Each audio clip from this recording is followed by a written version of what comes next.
Ustedes ven acá el paciente con el labio hinchado, y ya con un proceso. Este no es el primer golpe porque hay un cambio de color. Este ya viene a ser segundo o tercer golpe, ¿me entienden? Y fíjense acá cómo con una fractura sin tratar, porque sea un diente temporario, lo mismo hay que tratarla y seguirla, como una fractura sin tratar de estos dos incisivos. Por más que sea un diente primario, hay que proteger el diente de todas las bacterias y de todos los microorganismos que pueden llegar a infectarla para evitar la presencia de un proceso infeccioso. Y el seguimiento, siempre insisto en los controles periódicos. Vamos ahora a ver las lesiones de los tejidos duros del diente. Yo les había dicho que en esa prevalencia, que les había dicho que había una mayor predisposición a los desplazamientos en la dentición primaria, lo cual no quiere decir que se presente alguna fractura como hemos visto. Pero en los tejidos, en los dientes permanentes, se dan más las lesiones de los tejidos duros del diente. Y son estas, ¿no? La infracción de la corona, la fractura de esmalte, la fractura amelodentinaria sin exposición pulpar, fractura amelodentinaria con exposición pulpar y fracturas radiculares. Si nosotros ya hablamos de la infracción de la corona, se refiere a como un estallido del diente cuando se golpea. A lo mejor el joven, el niño, el adolescente no lo nota, pero después con transiluminación en el consultorio uno ve todas las líneas de fracturas que se presentan en la infracción de la corona. Es uno de los más serios traumatismos, porque no se descubren inmediatamente y sin embargo el golpe ha sido tan fuerte, la contusión ha sido tan fuerte que puede llegar a producirse entonces la necrosis pulpar. Entonces fíjense que es uno de los más fuertes, de los más comprometidos, digamos. ¿Por qué? Porque no se hace la consulta a veces inmediatamente. No así de la fractura de esmalte, donde hay una pérdida pequeña del esmalte. En la fractura sin exposición pulpar, por supuesto que deja al descubierto los canalículos dentinarios.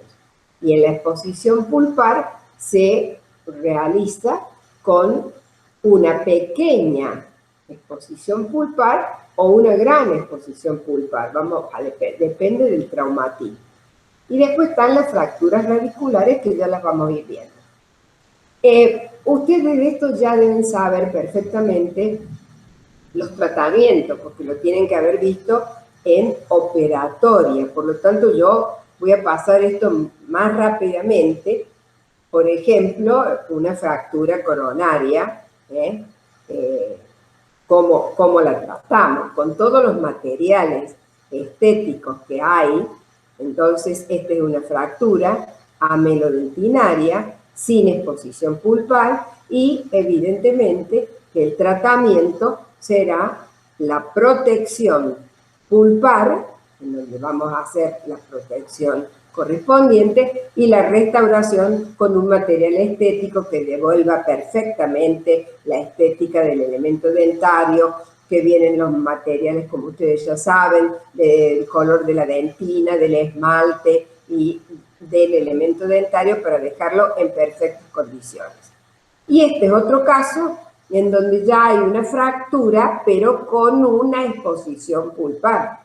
Ya acá la cosa cambia y fíjense que es de un incisivo central inferior, que es raro que se produzca en un incisivo central inferior. Es más común o más frecuente, ustedes van a ver la prevalencia, es más frecuente los incisivos centrales superiores. Son menos frecuentes los inferiores, pero lo cual no quiere decir que se los presente. Y también ustedes ya sabrán cuál es el tratamiento por endodoncia. Es decir, que supongo que harán la técnica de Sveck. Se hace la técnica, la protección, pulpar, hacer el sangrado para sacar toda la zona contaminada, lavar, poner la base y la reconstrucción estética y por supuesto, el seguimiento que se hace, porque no se olviden que la concusión también está presente en las fracturas. Este es el caso, con la reconstrucción. Tiene una coronita, tienen alineado, fíjense, ¿no? Tiene tan bien alineado los 4 incisivos, pero fíjense ustedes que está faltando acá el canino, o sea que estos se han acomodado fácilmente y muy bien en los 4 incisivos, ¿no? Y si uno estudia la oclusión, fíjense la desviación de la línea media. Bueno, uno puede ver muchas cosas cuando ve una boca de un niño, ¿no? Fíjense acá, ya está la reconstrucción, pero fíjense ustedes la desviación de la línea media por la pérdida prematura de los caninos. ¿Por qué? Porque se han ubicado muy bien los incisivos, ¿no? Bueno, pero estábamos en esto, en la reconstrucción estética que tienen de esa fractura que ustedes ya la saben. Ahora también, creo que lo pueden haber visto en cirugía o no sé, también se presentan lesiones de los tejidos periodontales, ¿no? De los tejidos de sostén, y que son la concusión, la subluxación, la luxación intrusiva, la extrusiva. Bueno, como dijimos antes, exactamente la misma clasificación. Lo que no es igual acá es el tratamiento.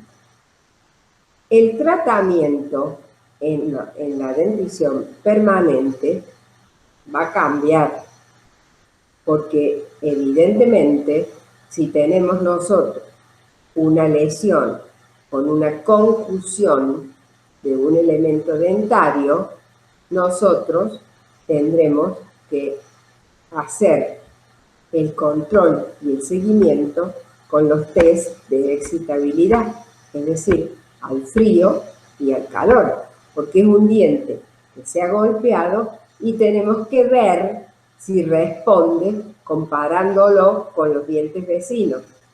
Es decir, que va a entrar en shock porque no va a responder en el momento, pero a las 24, 48 horas tenemos que hacer entonces los test de excitabilidad frente a cualquier traumatismo en dentición permanente, para ver, sobre todo si es un permanente joven, si responde a los test.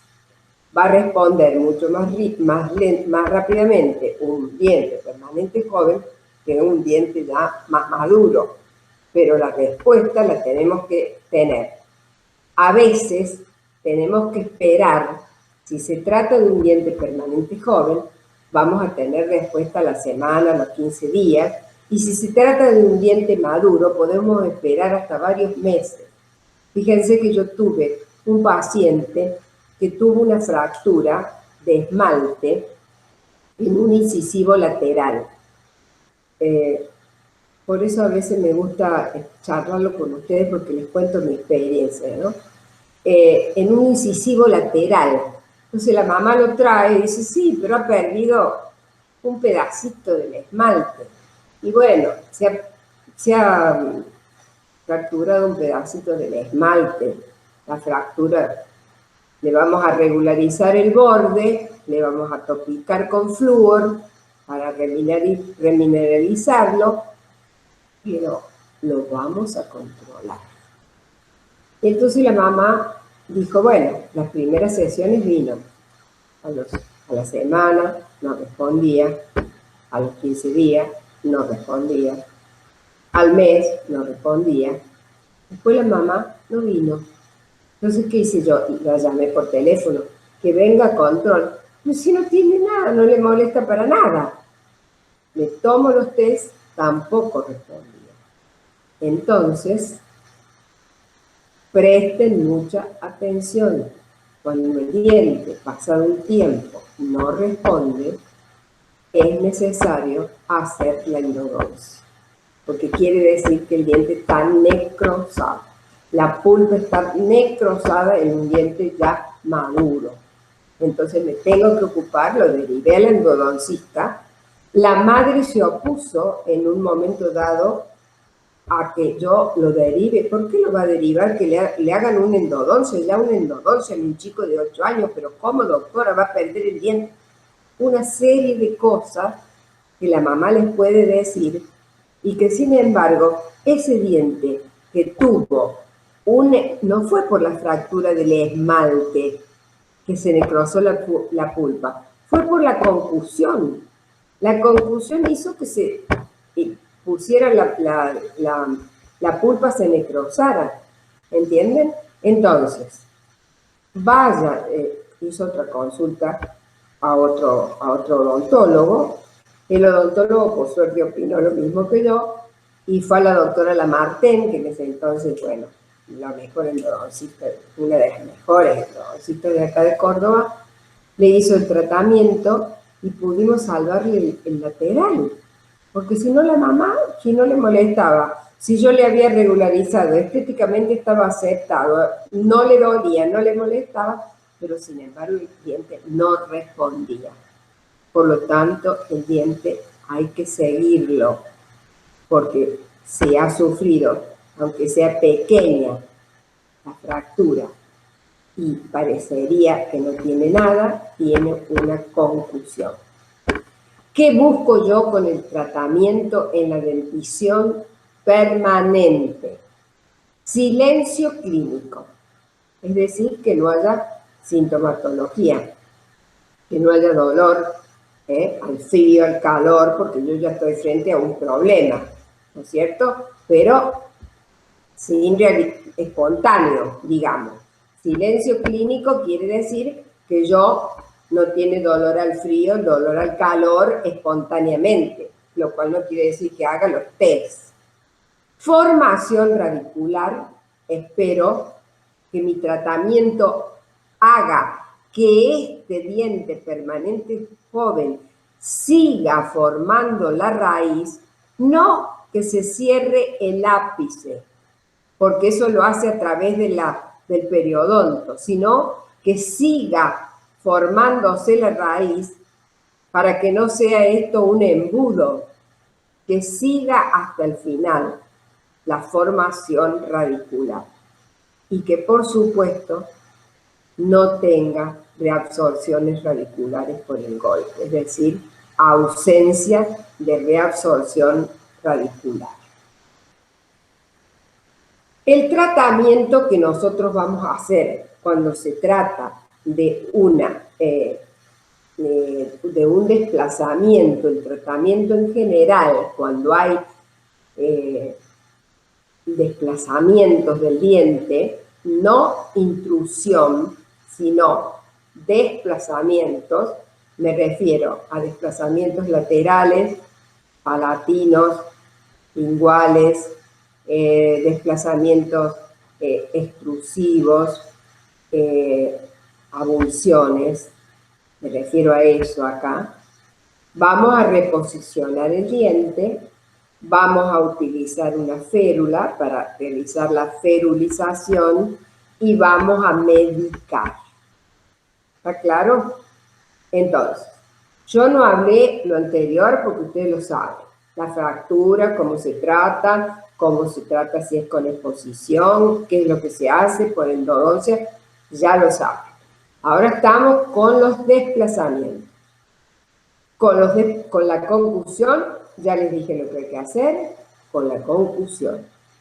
Ahora vamos a hacer con los dientes que se han desplazado, menos con la intrusión.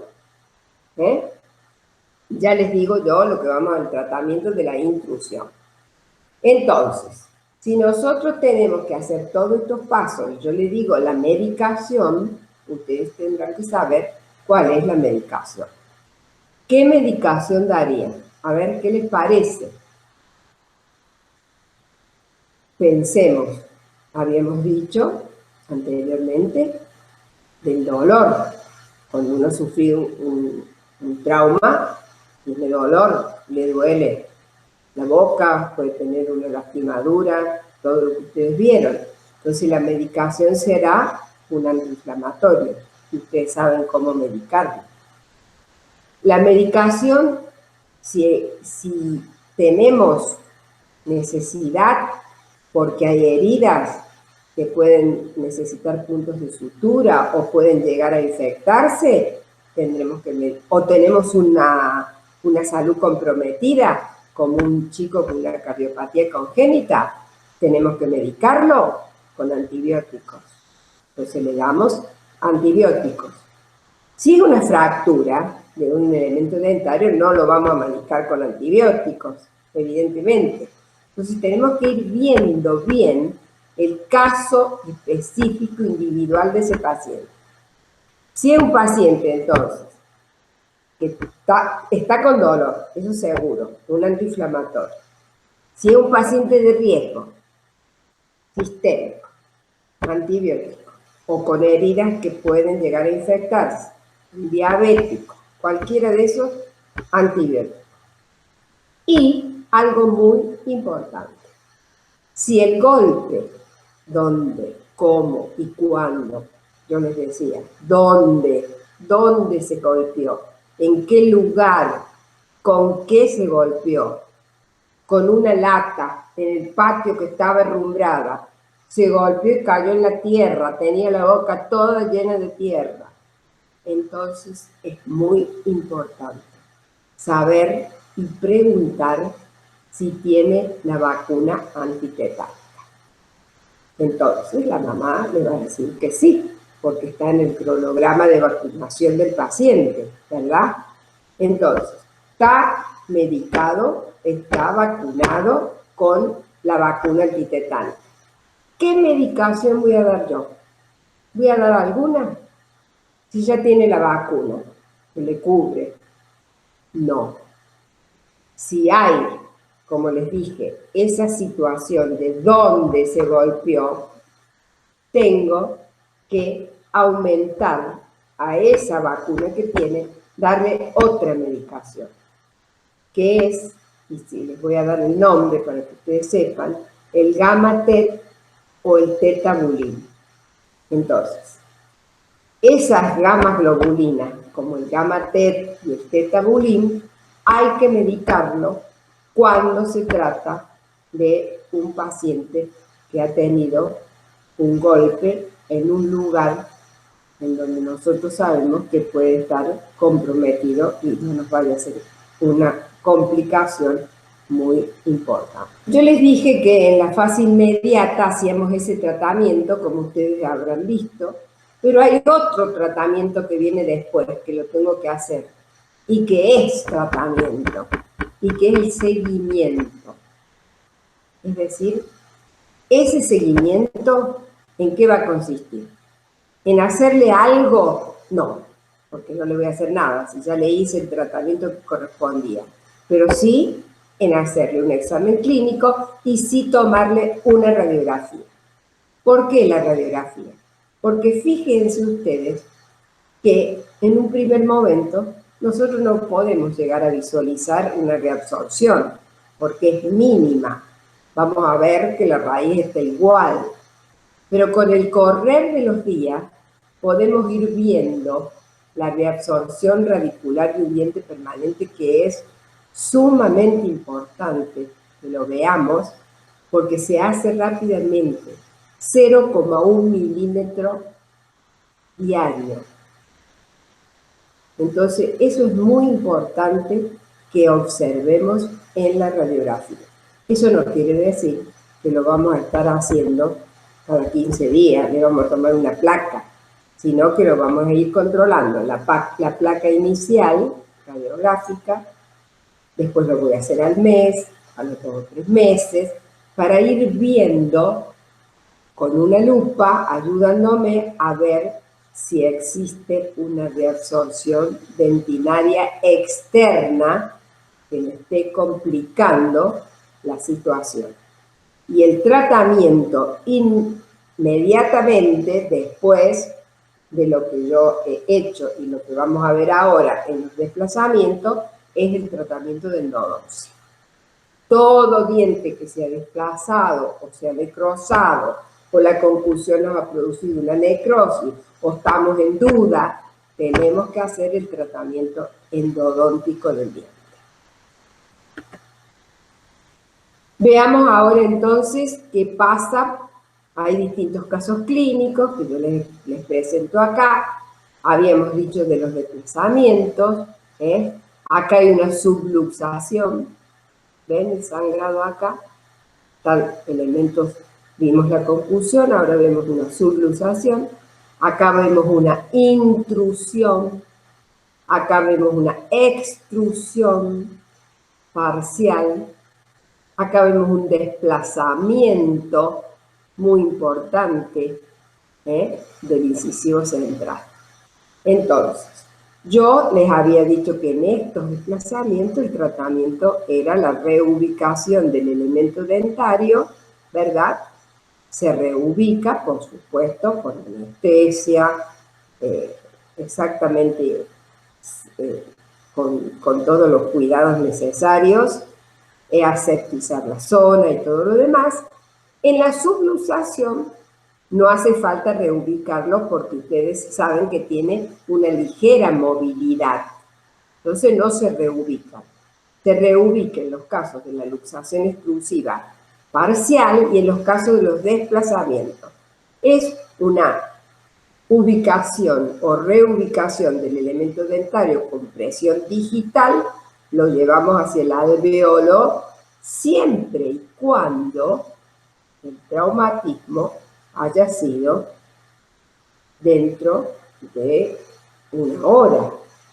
Porque si no, si pasan 24 horas o más, o este niño está hospitalizado y el elemento dentario está obstruido, no voy a poder nunca llevarlo yo cuando venga a mi consultorio porque se ha formado ya arriba un coágulo y tejido de granulación que me va a impedir que yo a este elemento dentario lo coloque en la misma situación de los otros elementos dentarios. Lo mismo va a pasar con este elemento dentario. Entonces, en este caso de subluxación, que viene a la consulta porque se ha golpeado, porque nos nota flojo, porque hay el sangrado del margen gingival, sí, dijimos que lo ferulizamos. Ya vamos a hablar de las férulas. En este caso, si ha sido reciente, con anestesia, con aseptización de la zona, con todos los recaudos, presión digital, lo ubicamos y ferulizamos. En este caso, si ha sido reciente y el paciente viene a la consulta evidentemente porque hay una problemática reciente con sangrado y todo lo demás, también llevamos el elemento con presión desde palatino vestibular, con presión digital, lo reubicamos y ferulizamos. Ahora bien, no hablamos de la intrusión. La intrusión de un diente permanente, imagínense que no es lo mismo una intrusión de un diente permanente joven que un diente permanente ya maduro. ¿Por qué? Porque el diente permanente joven tiene todavía la fuerza eruptiva que está a veces erupcionando y llega el golpe y los intruye un poco, digamos. Pero ya en un diente más de un adolescente, que ya es un diente maduro, con ápice casi cerrado, es mucho más difícil cuando se intruye. Entonces, en la dentición permanente, cuando existe un diente permanente joven que se intruye, esperamos la reerupción del elemento dentario. Baja el elemento dentario, baja A veces no llega bien al plano cruzal, no importa, pero baja. En el elemento dentario, que es maduro, ya un diente permanente joven, a veces no reerupciona y entonces es otra la medida que debemos tomar. Y entonces me acuerdo yo, dando un curso una vez, dije que en la intrusión, cuando se trataba de un diente así y el diente no erupcionaba, con un tratamiento ortodóncico, con fuerzas livianas, con las fuerzas de una aparatología que vaya actuando sobre el elemento dentario y que no produzca una fuerza sobrecargada a la que ya sufrió por el trauma, iba a ir bajando el diente. Y los ortodoncistas, con el tratamiento de ortodoncia, lo iban a reubicar. Entonces uno de los que me estaba escuchando me dice, sí, doctora, pero yo vivo en un lugar, supóngase, en el campo, en medio del campo, y si me cae el dispensario un chico que se ha intuido los dientes, ¿qué hago? Y ahí yo, ¿vieron? Ahí me quedé. Entonces digo, bueno, lo tiene que reposicionar. Pero fíjense ustedes que la literatura, cuando ustedes lean los artículos, lean el libro de Andreasen, para reposicionarlo, si es en el momento, lo tomo con la pinza, como si fuera una extracción, y lo reubico. Pero estoy agravando la situación. ¿Por qué? Porque estoy rompiendo más fibras periodontales. Entonces yo no sé qué puede llegar a pasar en ese caso. ¿Me entienden lo que les digo? Yo lo reubico con el forceps, pero estoy rompiendo fibras periodontales. Después lo ferulizo, pero no sé qué puede pasar con el elemento dental. Es decir, va a estar reubicado, pero puede reaccionar bien, puede reaccionar reabsorbiéndose, pero a lo mejor la reabsorción se da más adelante cuando sea grande y pueda yo después, si pierde el diente, hacerle un implante. Puede ser. Entonces yo tengo que siempre tratar de brindarle el tratamiento al paciente. Lo mismo cuando se trata de una extrusión parcial, ¿no? Si no es en el momento, también yo decía lo mismo, ¿no? Hay que poner el diente, reubicarlo con un tratamiento ortodóncico. Acá sí que no hay otra. Si es muy pequeña, se regulariza el borde. Y si no, hay que hacerle endodoncia y regularizar el borde, pero si es mucho el diente, es el tratamiento ortodóncico el que puede llegar a solucionar estos casos que son realmente muy difíciles en algunas situaciones económicamente difíciles, ¿no? En donde el tratamiento ortodóncico es difícil. Cuando se producen estas lesiones traumáticas, yo siempre he trabajado como odontopediatra con un ortodoncista. Y entonces cuando venía un diente que tenía una aparatología ortodóncica, el ortodoncista bajaba, yo tenía el consultorio abajo y allá arriba, y me decía, vos sabés que se golpeó, ¿qué hacemos acá? Y realmente hay que saber qué hacer. Y entonces yo le decía, y tenés que sacarle el aparato. Pero no le puedo sacar el aparato. ¿Cómo le voy a sacar el aparato? Es una clase 3, si no, le tenés que sacar el aparato. ¿Y cuánto tiempo? Y 4 o 5 meses. ¿Por qué? Porque el aparato de ortodoncia agrega fuerzas al traumatismo y puede sí aumentar la reabsorción.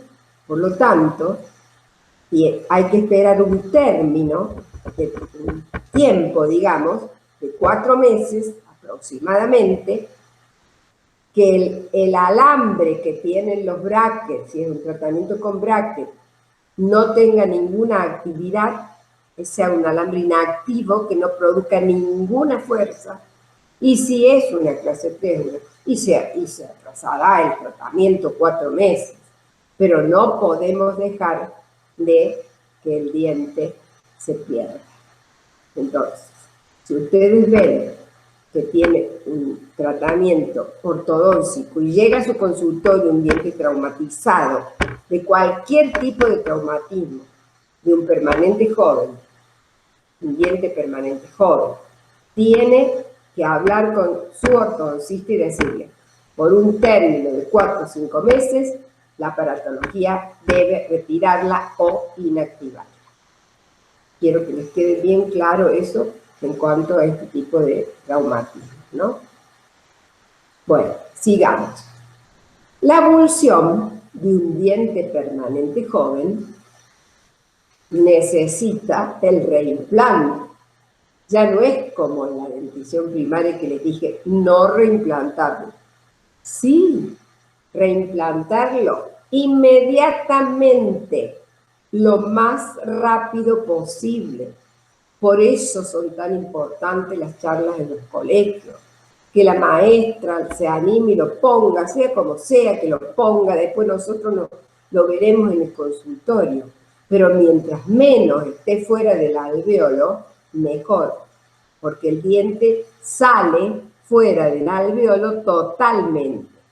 Entonces, es muy importante en la abulsión la actitud en el lugar de la lesión, en el lugar donde el niño se golpeó. Si es posible, como les dije, ponerlo inmediatamente, reimplantarlo inmediatamente. Si hay alguna maestra que alguna vez escuchó una charla, lo va a saber poner, porque nosotros le hemos ido a la escuela a dar charla. La doctora Marina Manzano siempre va a un lugar que es, creo que, de ejercicios físicos que hacen y lleva estas charlas, ¿no? Entonces, reimplantarlo inmediatamente y ir al consultorio. Si está contaminado, si ustedes ven que está contaminado, lavarlo con agua antes del reimplante, porque no tienen otra cosa. Cuando el reimplante dice ahí inmediato, no es posible, hay que colocarlo en un medio de transporte disponible. El mejor que tengan. Imagínense que no en todos lados va a haber un transporte o un medio de transporte que sea el ideal, ¿no es cierto? Como es la solución salina equilibrada de Hahn. Esa es una solución que está en todos los libros, en donde dice que el medio de transporte debe ser en solución salina equilibrada de Hahn. Pero ¿quién tiene eso en el consultorio? Nadie. ¿O quién tiene eso en el lugar del golpe? En una escuela. Nadie. Nadie lo tiene. Entonces, leche, algún suero salino, que no creo, saliva en el vestíbulo de la boca, por fuera, nunca en el piso de boca, porque se mueve mucho el diente ahí. Si no es posible usar ninguno de estas cosas, en agua, en un frasquito con agua, pero nunca dejar el diente como hace la mamá. Ustedes saben lo que hace la mamá.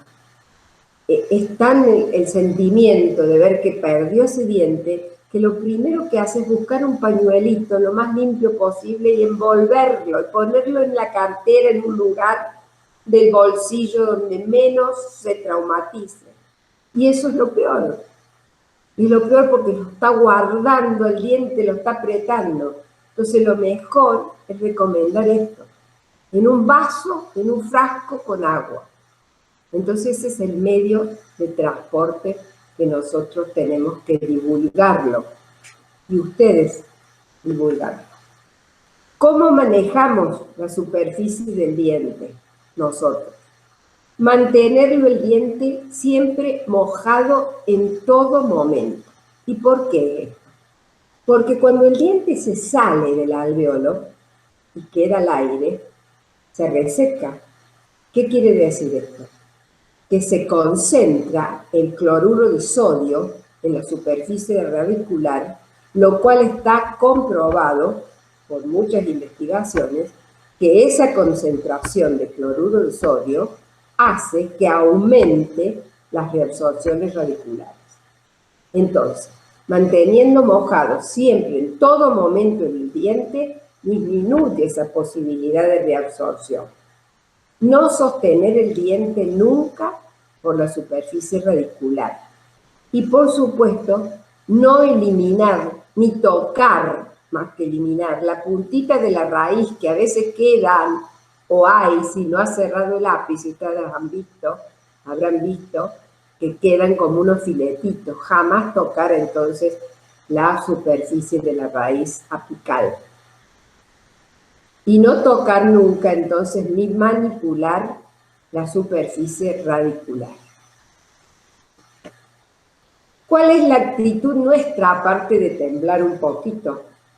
De temblar porque el niño viene para realizarle nosotros nada más ni nada menos que un reimplante de un diente, ¿no? Si es un reimplante de un diente con un ápice cerrado y ha sido mantenido, dice ahí, en una conservación adecuada, es decir, lo han puesto en agua, en una solución adecuada, en un medio de transporte adecuado, y el tiempo no ha sobrepasado los 30 minutos, es decir, se ha producido y ahí nomás han venido al consultorio. Si el diente llegara a estar contaminado, y lo ven limpio, no, pero si está contaminado, ustedes tienen que limpiar la superficie con solución salina, con suero fisiológico. Tienen que limpiar, lo ponen en una cápsula de Petri o en lo que tengan y ponen solución salina, suero fisiológico. Siempre hay que tener entonces en el consultorio suero fisiológico por si nos llega a pasar esta situación. Cuando el tiempo de permanencia del diente con ápice cerrado fuera mayor de 1 hora, ¿no es cierto?, y ha pasado el tiempo, por más que lo traigan mojado, ha pasado más de 1 hora, se debe hacer el tratamiento químico de la superficie radicular. Y esto sí tenemos en el consultorio. Fluoruro se coloca en el elemento dentario, en fluoruro de sodio acidulado, con un pH de 5.5 al 2.4%, ustedes lo tienen, lo colocan, lo dejan 2 minutos, después lo lavan con suero fisiológico y proceden al reimplante, a la férula, a la medicación y al tratamiento endodóntico. ¿Vamos? A ver si me olvido de decirles algo. Bueno, por supuesto, ¿no? El reimplante siempre tomado como si ustedes fueran a hacer una extracción. Lo van a llevar a la cavidad con la pinza del incisivo central, del incisivo, lo van a tomar por la parte coronaria y lo van a llevar hacia el alveolo. Ahora bien, cuando el tiempo de permanencia del diente con ápice abierto, ahora, fuera de la boca, es menor a 60 minutos, es decir, está dentro de la hora, y está contaminado, se lava con solución salina y se reimplanta directamente. O bien, podemos utilizar una solución de 1 miligramo de doxiciclina, que es una tetraciclina, en 20 mililitros de suero fisiológico. Esto es muy difícil de tener en el consultorio, porque esto viene en cápsula o en comprimido, que hay que triturarlo. Imagínense, ustedes están con el diente ahí, mientras más rápido lo pongamos dentro del alveolo, mejor. Y no puedo estar triturando ahí el miligramo de doxiciclina, medir 20 mililitros de suero fisiológico. Yo no estoy muy de acuerdo con esto, sino que directamente lo puedo poner, sí, a lo mejor en una solución de clorexidina primero, dejarlo un minuto en clorexidina y para la parte bacteriana que puede estar infectada, lavarlo luego con suero fisiológico y colocarlo en el alvéolo inmediatamente. Pero ustedes a esto lo pueden llegar a leer en algunos artículos, por eso se los doy. Pero es difícil tener eso, y más cuando uno está frente a una situación así. Ahora yo les digo la verdad, ¿no? Cuando viene un traumatismo y uno tiene que hacer todo esto que tiene que hacer, siempre tengan el teléfono de algún compañero a mano para que venga a ayudarles. Porque siempre hace falta, si no tienen un asistente dental, que es difícil en estos tiempos, ¿no? Si no tienen un asistente dental, tener a alguien al lado para que les ayude, porque los pasos que vienen, ahora que les voy a explicar, necesitan de alguien al lado. Entonces es muy importante. ¿Cómo manejo el lecho alveolar antes de llevar el diente al alveolo? Examino el alveolo, si hay un coágulo hay que sacarlo, siempre irrigando a presión con solución salina. Nunca voy a curetear el alveolo, no voy a echar aire, y si llegara a existir un pequeño colapso del hueso alveolar que me impida que el diente entre, ¿no es cierto?, trato de colocar el hueso en su posición original con presión digital. Y así coloco el elemento dentario tomándolo de la parte coronaria con una pinza de extracción del incisivo avulsionado. La actitud en el consultorio una vez que lo reimplanto. Verifico radiográficamente la posición del diente reimplantado. Lo tengo que estar teniendo para tomar la radiografía, porque si no, se me viene, ¿eh? Entonces, lo tengo, lo sujeto con el pulgar y voy y tomo una radiografía. Por eso les digo, un compañero al lado. Ferulizar, medicación, indicaciones y controles clínicos y radiográficos del seguimiento. ¿Cuáles son las indicaciones que yo voy a dar en todos estos traumatismos? Una buena higiene bucal. ¿Por qué? Porque, como les dije, estas son lesiones de los tejidos de sostén, del periodonto. Entonces, debo decirle, tiene que existir un buen cepillado que me mantenga los tejidos blandos en condiciones de salud. No puede haber inflamación, no puede haber gingivitis. Por otro lado, puedo darle también buches con clorexidina para disminuir la bacteria o los microorganismos a nivel bucal. Es decir, también le doy esas indicaciones. Pero sobre todas las cosas, con el diente que van a tener y que va a pasar a lo mejor un tiempo que ya vamos a ver, no pueden comer un choripán, chicos, ni un lomito, ni una pizza con el diente. Quiere decir que tienen que hacer reposo dental. Todo cortado, todo atrás. Yo sé que es muy rico el lomito, que es muy rico el choripán, pero ese desgarro hace que se desprenda la férula o que el elemento se movilice otra vez, y si se moviliza otra vez, ya la situación es mucho de un pronóstico mucho más negativo para nosotros, que hemos llegado a hacer este tratamiento con tanta eficiencia, ¿no? El pronóstico que le vamos a decir a la madre, ya se los dije, es un pronóstico que es pronóstico reservado. Va a depender en la evolución del periodo extraoral, si es más de 1 hora, y del medio de conservación del elemento dentario fuera del alvéolo. La supervivencia de la pulpa, dicen los autores, es casi nula en los dientes con formación radicular completa. Yo les diría que es nula.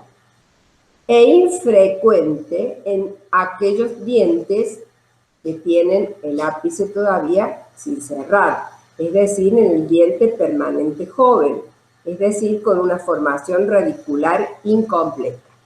puede que exista una revascularización del elemento dentario, pero es casi nula en los que tienen raíz, la formación radicular completa. Lo están viendo ahí, cómo llevo el elemento dentario. Por supuesto, el paciente está anestesiado, con la asepsia del campo operatorio, llevo el elemento dentario y ferulizo. Reposo dentario, medicación y fundamentalmente higiene bucal para que se cure los tejidos blandos. Es muy importante eso, la curación de las fibras periodontales. Para eso utilizo férulas. Las férulas son distintos aditamentos que podemos utilizar en todos estos tipos de desplazamientos y cuya finalidad consiste, fíjense ustedes, no en inmovilizar el elemento, sino en limitar la movilidad dentaria fisiológica, solamente limitar la movilidad dentaria. Nunca inmovilizarlo, porque si no vamos a producir una anquilosis, el diente no se va a tener ningún tipo de movimiento. Lo que sí, en las fracturas óseas, para su consolidación, eso sí, ahí tienen que inmovilizar los cabos de fractura, evidentemente. Ya eso lo vamos a ver enseguida. ¿Qué requisitos deben reunir estas férulas? Limitar fundamentalmente la movilidad de los dientes afectados. Ser de rápida y fácil aplicación. Permitir las maniobras endodónticas, porque yo debo hacer después la endodoncia, a lo mejor antes de retirar la férula. Ser accesibles para la higiene bucal. Ser de fácil remoción y ser estéticamente aceptables en lo posible. Existen numerosos tipos de férulas que a veces no nos llegan acá al país, pero de lo que sí podemos nosotros tener en el consultorio, que son las resinas. Entonces, con las resinas compuestas podemos hacer una férula perfectamente, que es lo que tenemos nosotros, que son férulas que son a veces funcionales, que van a permitir esa pequeña movilidad, o si no, son las férulas semirrígidas. ¿Cuándo usamos las funcionales? Las funcionales las vamos a usar cuando queremos nosotros que el elemento tenga una cierta movilidad. Existe una que se llama fiber spleen y otra que es utilizando hilo de nylon con resinas. La fiber spleen es como una cinta que viene y en donde vamos nosotros a utilizar, si es que la conseguimos, ¿no?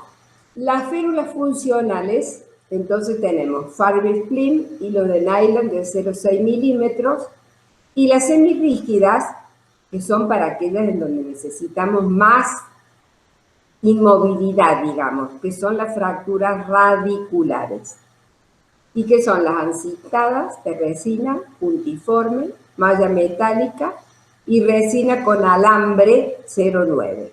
Estas ya son semirrígidas, es decir que son un poco menos flexibles que las funcionales.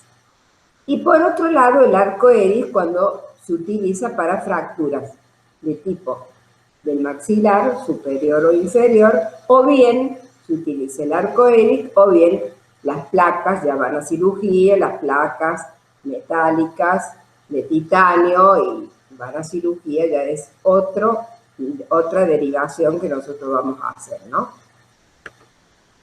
Bueno, ustedes acá pueden observar una férula en una subluxación.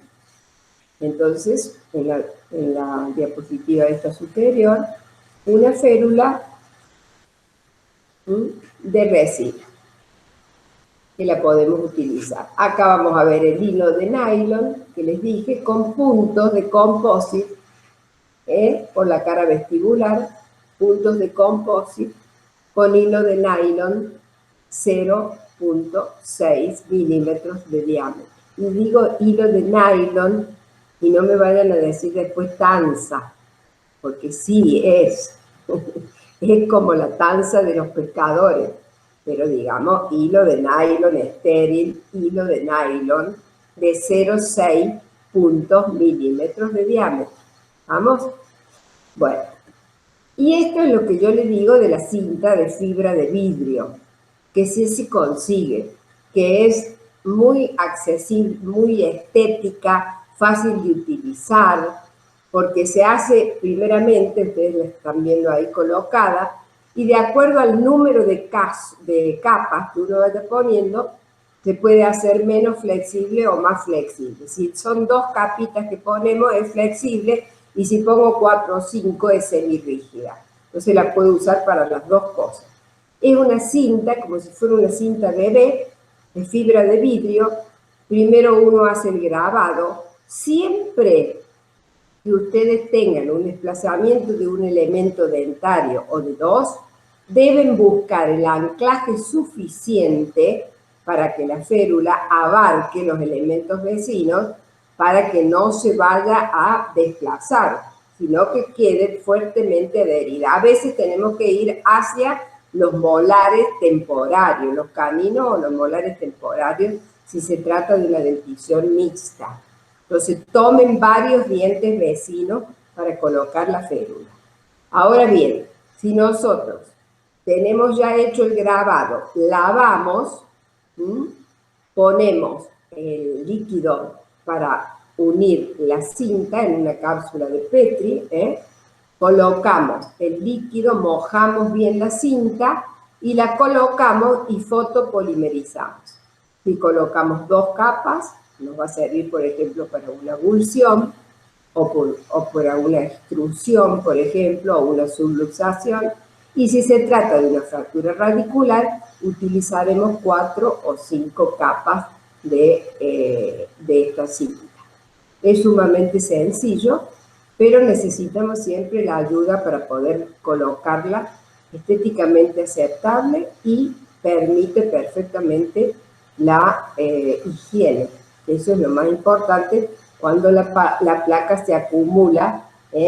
Una cosa es reposo dentario y otra cosa es no cepillarse. Eso hay que explicarle bien entonces al paciente. Bueno, ahora vamos a ver cuando ya se trata de una semirrígida.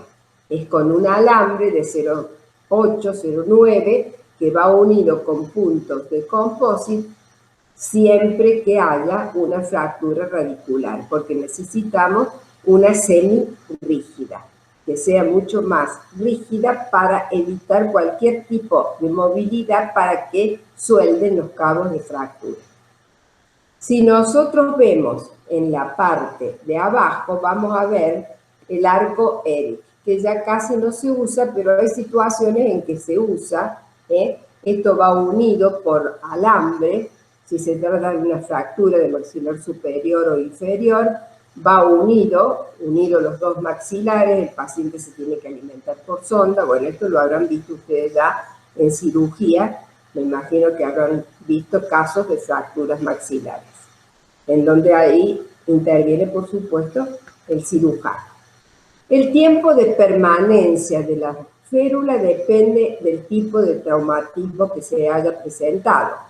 En la abulsión, una férula funcional, aproximadamente es de 7 a 10 días. En las luxaciones parciales, es decir, en la luxación extrusiva o de lateralidad, una férula funcional entre 15 a 20 días. En las fracturas radiculares, semirrígida entre 30 a 45 días. Y por supuesto, en las fracturas de maxilar, placas de titanio o arcoiris hasta que se consoliden los cabos de fractura y según el cirujano lo decida el momento de retirarlas o no a las placas o al lado. Las fracturas radiculares son también muy importantes desde el punto de vista que pueden ser fracturas radiculares que se descubren a lo mejor en un examen clínico, en un examen clínico radiográfico, en donde ustedes hacen una ortopantomografía y descubren una fractura radicular, o bien cuando ya son con desplazamiento, como en este caso, en donde ya hay una extrusión, yo voy a pensar que hay una extrusión, ya que el diente se ha salido fuera del alveolo, pero a su vez hay un sangrado a nivel del margen gingival. Y cuando tomo la radiografía me estoy dando cuenta de que existe una fractura bastante importante del incisivo central. Esas fracturas pueden ser apicales, medias o cervicales. La de mejor pronóstico es esta que les voy a mostrar ahora, que es una fractura radicular del tercio medio, con desplazamiento.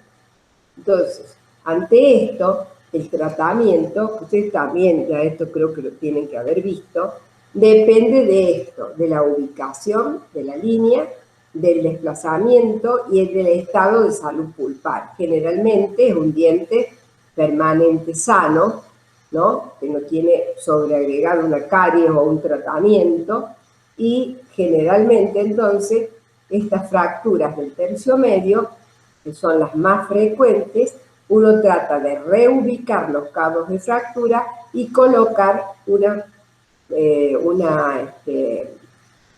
un dispositivo semirrígido en donde me va a actuar de 30 a 45 días. ¿Para qué? Para que los cabos de fractura se consoliden con la formación del tejido cemento dentinario. Es decir, que a esa altura se va a formar un callo cemento dentinario. Si nosotros vemos acá, este caso también, fíjense el estado que tiene el estado gingival de esta fractura, en donde se ha elongado bastante el elemento, hay una fractura del tercio medio.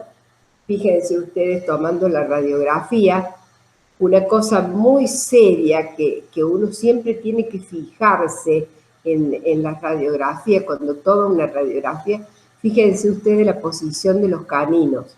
Qué peligrosa que está la posición, fíjense, porque pueden llegar a reabsorber los laterales.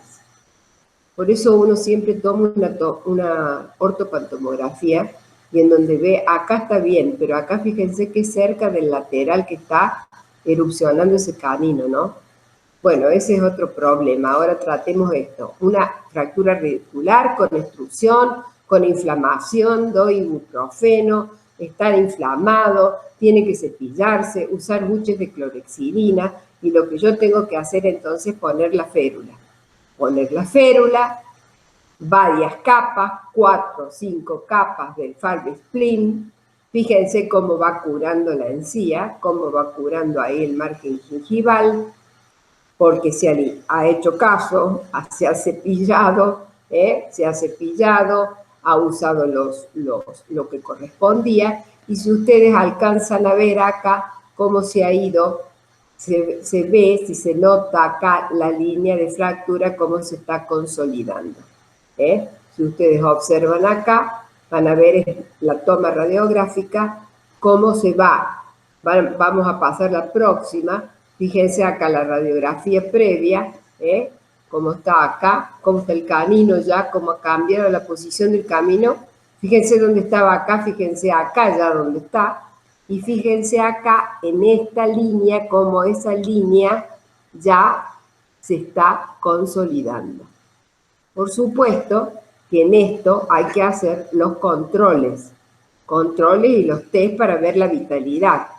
En caso de que no exista respuesta, que no exista vitalidad, se hace el tratamiento de endodoncia correspondiente. Entonces, es muy importante este seguimiento, sobre todo de las fracturas, y si se trata de una fractura cervical, son las de peor pronóstico, porque habrá que hacer una gingivectomía, bajar el elemento, y es otro el tratamiento mucho más difícil. Y si es a nivel apical, ver de hacer la pisectomía y es mucho más complicado el tratamiento que tenemos que realizar.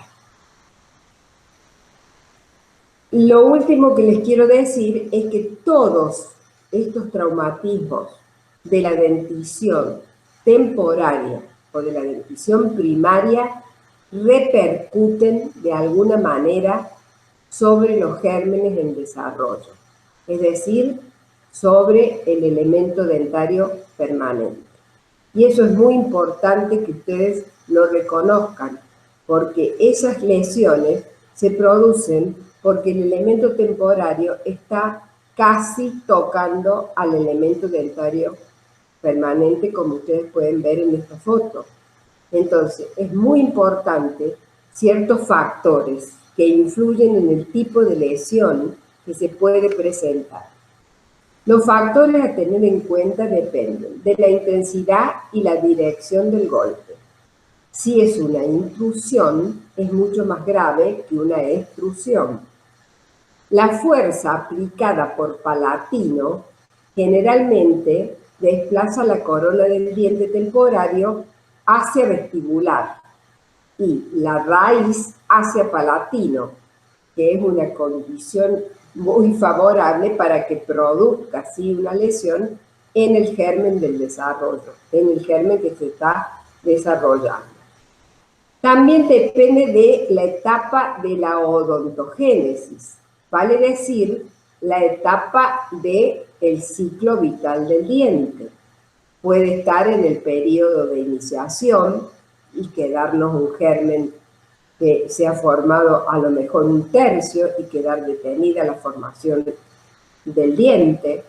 Puede estar en un periodo de aposición en donde vamos a tener otra alteración, es decir, una hipoplasia. Puede estar en periodo de calcificación donde vamos a tener una hipocalcificación. Ya vamos a ver las distintas situaciones que se nos pueden presentar. Entonces, de acuerdo a la etapa del ciclo vital del diente, es cuando se produce el traumatismo, nos va a dar las distintas consecuencias. La duración de la infección de un diente temporario que dura y se hace fístula y se vuelve a fistulizar y se vuelve a fistulizar, es clave para que haya una alteración en el elemento dentario permanente. O sea que cuando nosotros vemos que el diente se ha necrosado, no hemos hecho el tratamiento oportuno y se ha fistulizado, hay que extraerlo. Y después el grado de reabsorción radicular. No es lo mismo un traumatismo cuando ya la raíz está a punto de ser reabsorbido fisiológicamente y el diente está a punto de cambiarse a los 7, 8 años, que un diente a los 3, 4 años en donde recién está iniciando la reabsorción radicular y la raíz puede impactar sobre el germen del diente permanente. Ese es otro factor a tener en cuenta. En cuanto a la relación con la edad, fíjense ustedes, ¿qué es lo que más se produce? Las alteraciones del desarrollo cuando el traumatismo es antes de los 2 años, es decir, cuando se está formando el elemento dentario permanente. De acuerdo al tipo de lesión, fíjense cuánto más prevalente es si se trata de una luxación intrusiva. Hay un 69% de los casos con alteración de desarrollo. ¿Y cuáles son las lesiones de los gérmenes en desarrollo? Puede existir una decoloración blanca, una mancha blanca o amarillo marrón del esmalte, lo cual me dice que está en el periodo, se produjo en el periodo de calcificación. Una hipoplasia de esmalte, es decir, que se produjo durante el ciclo vital del diente en el periodo de aposición. Una dilaceración de la corona, es decir, cuando la corona ya estaba totalmente formada y sufrió un movimiento al impactar la raíz del diente temporario. Malformaciones en forma de odontoma también se han encontrado, dilaceraciones radiculares, secuestro del germen del diente permanente, es decir, en un periodo de iniciación el diente se forma a lo mejor un tercio o la mitad de la corona y se detiene el crecimiento. Entonces queda un secuestro y el diente después, o el organismo lo saca, lo desplaza, o bien hay que hacer la extracción de ese secuestro. Puede existir la detención parcial o total de la formación de la raíz.